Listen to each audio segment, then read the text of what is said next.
Hello,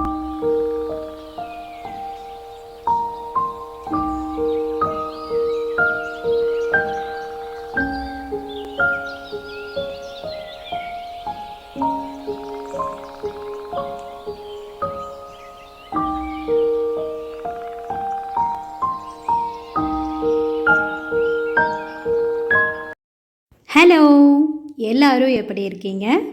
இந்த video new இயர்க்கு அடுத்த நாள் தேர்ஸ்டே எடுத்த விலாகுங்க.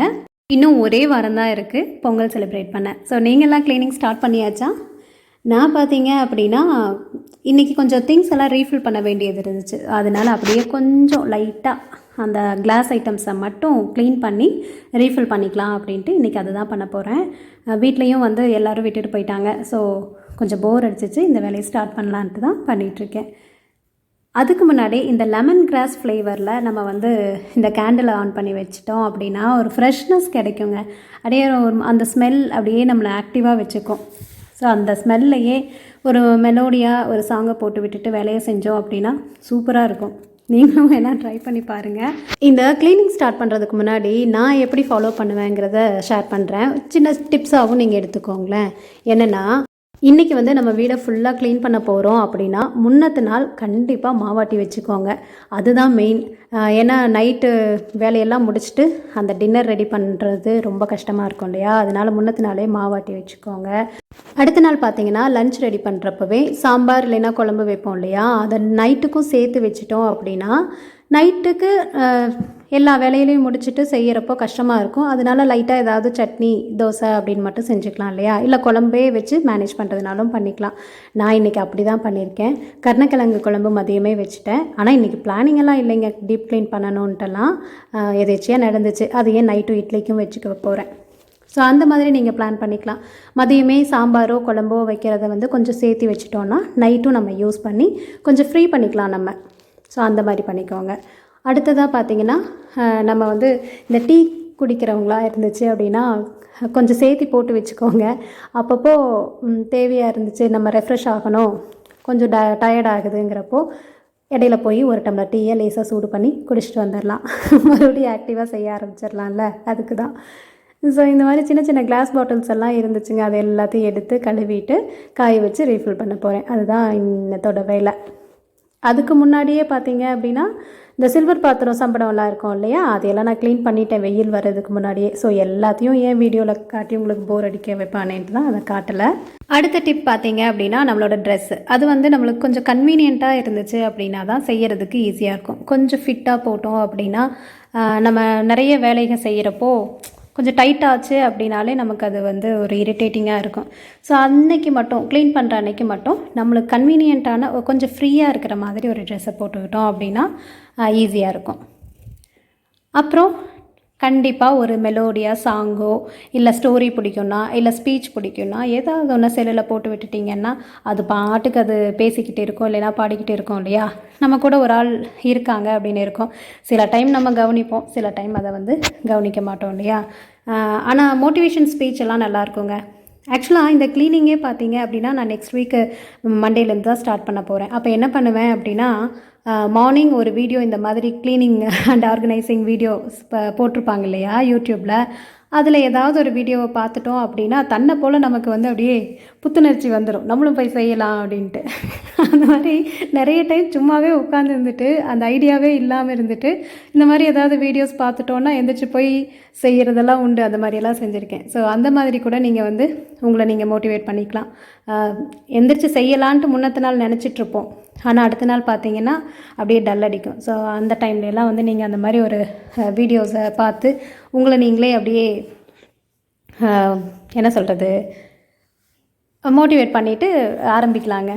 ஸோ அந்த மாதிரி தான் இன்றைக்கி நானும் அப்படி தான் எப்போவுமே க்ளீனிங் ஸ்டார்ட் பண்ணணும் அப்படின்னா அந்த ஒரு வீடியோ பார்த்துட்டோம் அப்படின்னா நல்ல எனர்ஜெட்டிக் ஆகிடும். ஸோ அப்புறம் செய்கிறதுக்கு ஈஸியாக இருக்கும். ஸோ நீங்களும் அந்த மாதிரி ட்ரை பண்ணி பாருங்கள். எந்த ஃபெஸ்டிவல் வந்தாலும் நம்ம வீட்டை க்ளீன் பண்ணுறோம் தான். ஆனால் பொங்கலுக்கு மட்டும் பார்த்திங்கன்னா டீப் க்ளீனிங் நடக்கும். அதுவும் நிறைய வீட்டில் பெயிண்ட் எல்லாமே பண்ணுவாங்க. நாங்கள் பெயிண்டிங் பண்ணலைங்க இப்போது. ஸோ டீப் க்ளீன் மட்டும்தான். அது ரீசெண்டாக தான் இந்த ஒர்க்கெல்லாம் கபோர்ட் ஒர்க்கெல்லாம் நடந்ததுனால பெருசாக ஒன்றும் பண்ண வேண்டியது இருக்காது. சின்ன சின்ன வேலைக்கு தான் இருக்குது. ஆக்சுவலாக ஃபெஸ்டிவல் பார்த்தீங்க அப்படின்னா கிருஷ்ண ஜெயந்தி அதில் ஆரம்பிக்கும். அடுத்தது விநாயகர் சதுர்த்தி, சரஸ்வதி பூஜை, தீபாவளி, அப்புறம் பொங்கலோட ஓரளவு ஃபெஸ்டிவல்ஸ் பண்டிகைகள்லாம் முடிஞ்சிடும். அதுக்கப்புறம் பார்த்திங்கன்னா மாரியம்மன் திருவிழா, அந்தந்த ஊர் ஃபெஸ்டிவலாக கார் ஃபெஸ்டிவலாக கொண்டாடுவாங்க. எத்தனை வந்தாலும் பொங்கல் பண்டிகை மட்டும் ரொம்ப சிறப்பு. 3 நாள் ஜம்முன்னு கொண்டாடலாம். தீபாவளியா காலையில் எழுந்திரிச்சு குளித்து புது ட்ரெஸ் போட்டு பட்டாசு வெடித்தோன்னா முடிஞ்சு போச்சு தீபாவளி. ஆனால் பொங்கல் அப்படி இல்லை இல்லைங்களா, 3 நாளும் அருமையாக கொண்டாடலாம். அதுவும் அவ்வளோதானே, பொங்கலை வச்சு சாமி கும்பிட்டோன்னா பொங்கல் முடிஞ்சு போச்சு. இதில் என்ன 3 நாள் கொண்டாடுறதுன்னு தானே நினைக்கிறீங்க? ஆமாங்க, உண்மைதான். நம்மலாம் இப்போ அப்படி தான் கொண்டாடுறோம். நானுமே அப்படி தான். காலையில் பொங்கலை வச்சு சாமி கும்பிட்டோம்னா பொங்கல் முடிஞ்சு போச்சு, அவ்வளோதான். ஆனால் சொல்கிறது தான் என்னென்னா, முதல்ல எல்லாம் பெரியவங்க அவ்வளோ தூரம் ஒவ்வொரு நாள் ஒவ்வொரு பொங்கலை வச்சு ஒவ்வொரு வழிபாட்டுக்கும் அந்த 3 நாளும் ஒவ்வொரு காரணத்தை வச்சு கொண்டாடினாங்க. அது ஆடியில் பயிர் செஞ்சு தையில் அறுவடை செஞ்சு அதை நம்ம சூரிய பகவானுக்காக அவர்னால தானே அந்தளவு நமக்கு கிடச்சிச்சு அப்படின்ட்டு அவங்களுக்கு நன்றி சொல்கிற விதமாக கொண்டாடக்கூடிய பொங்கல் ஒவ்வொரு நாளும் தை திருநாள். முதல் நாள் பார்த்திங்க அப்படின்னா சூரிய பொங்கல், அடுத்த நாள் உழவர் திருநாள், அடுத்தது மாட்டுப்பொங்கல்னு ஒவ்வொன்றும் கொண்டு வந்தாங்க. நம்ம இப்போ அதெல்லாம் மாறி போச்சு இல்லையா, அதனால் நமக்கு தெரியறதில்ல. என்ன முடிஞ்சிச்சு அப்படின்னா நம்ம அடுத்தது பார்த்திங்கன்னா வேறு ஏதாவது ப்ரோக்ராமை ஃபிக்ஸ் பண்ணிவிட்டு எங்கேயாவது கிளம்புறது அப்படின்னு பண்ணிடுறோம். ஆனால் முதல்லலாம் எவ்வளோ சிறப்பாக கொண்டாடியிருக்காங்க பாருங்கள். ஒரு பொங்கலுக்கு இவ்வளோ பெரிய விளக்கம் தேவையா அப்படின்னு நீங்கள் நினைக்கிறது தெரியுது எனக்கு. எதுக்காக இதை சொல்கிறேன்னா, எனக்கு க்ளீன் பண்ணிகிட்ருக்கிறப்போ நான் என்னோடய காலேஜ் டேஸ் தாங்க ஞாபகம் வந்துச்சு. காலேஜ் டேஸ்னால் ஒரு 5 வருஷம் 7 வருஷம் இருக்கும்னு நினைக்க வேண்டாம். நான் 2003 பேட்ச்சு. ஸோ லாங் எகோ தான்.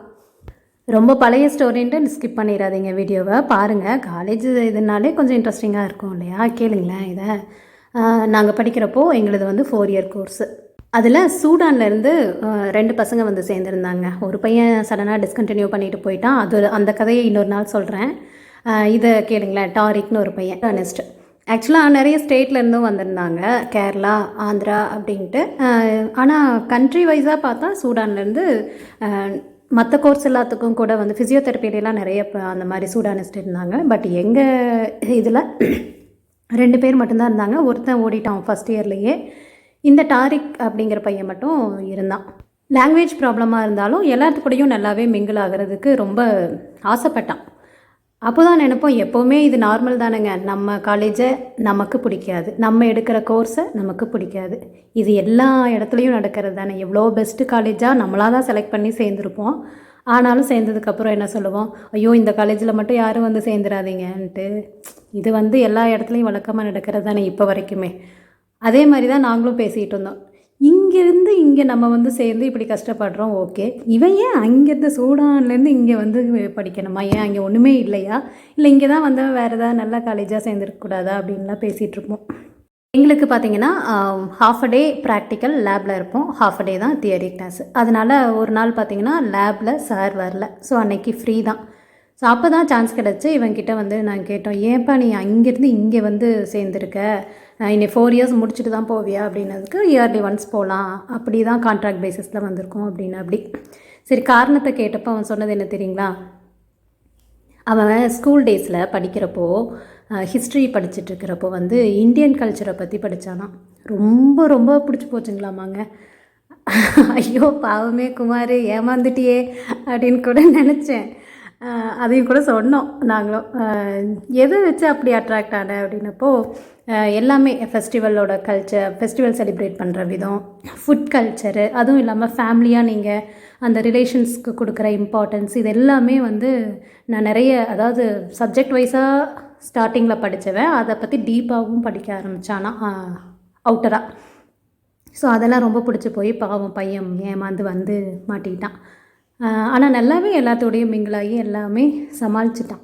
இப்போது எதுக்கு இந்த ஃப்ளாஷ்பேக் ஓட்டிகிட்ருக்கேன்னா, இன்னொரு கண்ட்ரிலேருந்து அட்ராக்ட் ஆகி நம்மளோட கல்ச்சர் அட்ராக்ட் ஆகி பசங்க, அதுவும் வயசு பசங்க, இப்போ வயசாகிருக்கும் அவனுக்கு, ஆனால் அப்போ வயசு பையன் தானே, அப்போவே நம்மளோட கல்ச்சர் அட்ராக்ட் ஆகி அந்தளவு வந்திருக்காங்க. ஆனால் நம்ம அதுலேயே இருந்துட்டு இப்போ அதுலேருந்து நம்ம இன்னொன்று அட்ராக்ட் ஆகி அதை பார்த்து போயிட்டுருக்கோம். எத்தனையோ விஷயங்கள், பண்டிகைகள்லாம் பெரியவங்க நமக்கு கொடுத்ததை நம்ம அப்படியே மறந்துட்டோம், மறைஞ்சும் போயிடுச்சு. ஆனால் இப்போ இருக்கிற இந்த பொங்கல் இதெல்லாமாவது கொஞ்சம் அப்படியே கொண்டு வரணும். அதுக்கு நீங்கள் இப்போ என்ன செய்ய போகிறீங்க அப்படின்னு கேட்குறீங்களா? ஒன்றும் செய்ய போகிறதில்ல. கரெக்டாக வந்து பொங்கலை வச்சு அழகாக சாமியை கும்பிட்டு சூரியனுக்கு படைச்சி சாமி கும்பிடுவோம். அதே மாதிரி எப்படியெல்லாம் பண்ணணும் அப்படிங்கிறத நம்ம பிள்ளைகளுக்கு சொல்லிக் கொடுக்கணும். இந்த மாதிரியாவது செய்யணும், பொங்கலுங்கிற ஒரு ஃபெஸ்டிவல் இருக்குது, அதை இப்படி கொண்டாடணுங்கிறதாவது தெரிஞ்சு வரணும் இல்லையா? ஏன்னா தோட்டம் தொரவுன்னு இருந்துச்சு அப்படின்னா நம்ம அதை வந்து இன்னும் சூப்பராக கொண்டு போகலாம். அதெல்லாம் இல்லை அப்படிங்கிறப்போ நம்ம வீட்டுக்கு முன்னாடி இருக்கிற இடத்துல வெளியே பொங்கல் வைக்கிறதுனா வைக்கலாம். இல்லை அதுக்கும் டைம் இல்லையா, எப்பவும் போல் ஸ்டவ்லையே வைக்கலாம். இல்லை அதுவும் முடியல அப்படின்னா குக்கரில் நான் லாஸ்ட் வீடியோவில் கூட செஞ்ச மாதிரி குக்கரில் 2 விசிலை விட்டு எடுத்தோன்னா பொங்கல் முடிஞ்சு போச்சு. ஸோ முடிஞ்சளவு நம்ம குழந்தைகளுக்கு நம்மளோட பண்டிகைகளோட அர்த்தங்கள் அதை எப்படி கொண்டாடணுங்கிற வழிமுறைகளை சொல்லித்தரணும். எதுவும் நம்ம சொல்லியெல்லாம் தர வேண்டியதில்லை, எல்லாமே செல்லில் போட்டால் நீட்டாக வந்துடும். ஆனாலும் வந்து நம்ம பேரண்ட்ஸ்னு ஒரு நம்மளோட கடமை இருக்கு இல்லையா, நம்ம பழக்கணும். அது வந்து ப்ராக்டிக்கலாக என்ன தான் தியரியாக படித்தாலும் ப்ராக்டிக்கலாக வந்து நம்ம செய்கிறப்ப தான் அது வந்து நடைமுறைக்கு கன்வீனியண்ட்டாக இருக்கும். ஸோ நம்மளோட கடமை நம்ம குழந்தைகளுக்கு நம்ம நீட்டாக எல்லாத்தையும் சொல்லிக் கொடுத்து வளர்த்துடணும்.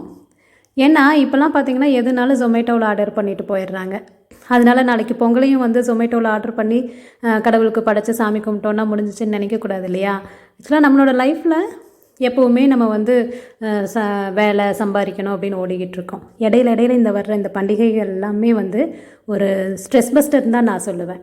இந்த பண்டிகை நாட்களில் வர்ற லீவெல்லாம் பார்த்திங்க அப்படின்னா அந்த ஒர்க்கை வந்து கொஞ்சம் தள்ளி வச்சுட்டு நம்ம இதுக்கான வேலையை, இதுக்கான செலிப்ரேஷனை நம்ம ரிலேஷன்ஸோடு வந்து செய்கிறப்போ நம்ம அதையெல்லாம் மறந்துடுவோம். அது வந்து ஒரு 2 நாள் தானாலும் 2 நாள் நமக்கு வந்து அதிலிருந்து அந்த ஓட்டத்திலிருந்து விலகி நம்ம இது ஒரு சேஞ்ச் தான் இல்லையா? ஸோ அதெல்லாம் வந்து நம்ம சந்தோஷமாக ஜாலியாக கொண்டாடணும். ஒவ்வொரு பண்டிகைகளையும் வந்து சந்தோஷமாக கொண்டாடணும். ஐயோ ஏன் இது வருது அப்படின்னு நினைக்கவே கூடாது. அப்போ தான் நம்ம குழந்தைகளும் அதை ஃபாலோ பண்ணி வருவாங்க. போதுங்க, இதுக்கு மேலே நாம் எதுவும் இதை பற்றி பேசலை. ஈவினிங் ஆகிடுச்சு. ஸோ ஸ்நாக்ஸ் செய்யலாம், பையன் வந்துடுவான் அப்படின்ட்டு தான் முட்டை பொரி தான் செஞ்சிட்ருக்கேன். இது வந்து என் பையனோட ஒரு ஃபேவரட்டான ஸ்நாக். ரொம்ப ரொம்ப ஈஸியாக செஞ்சிடலாம். நிறைய வேலை செஞ்சுட்டு ஐயோ என்ன ஸ்நாக்ஸ் செய்கிறதுன்னு தெரியலையேன்னு யோசிக்கிறப்போ ஒரு டேபிள் ஸ்பூன் ஃபுல்லாக எண்ணெயை ஊற்றி அதில் ஒரு 2 வெங்காயத்தை பொடியாக கட் பண்ணி சேர்த்துட்டு அது நல்லா வணங்கிறதுக்கு அப்புறமா முட்டை உங்கள் தேவைக்கேற்ப இது பண்ணிக்கோங்க. நான் ஒரு 4 முட்டையை வந்து உடச்சி ஊற்றுறேன். முட்டை அதிகமாக இருந்தால் தான் நல்லாவும் இருக்கும். ஸோ அதை நல்லா பொரியல் பண்ணுற மாதிரி பண்ணிவிட்டு, ஆனால் அது கொஞ்சம் ஈரப்பதமாக இருக்கணும்.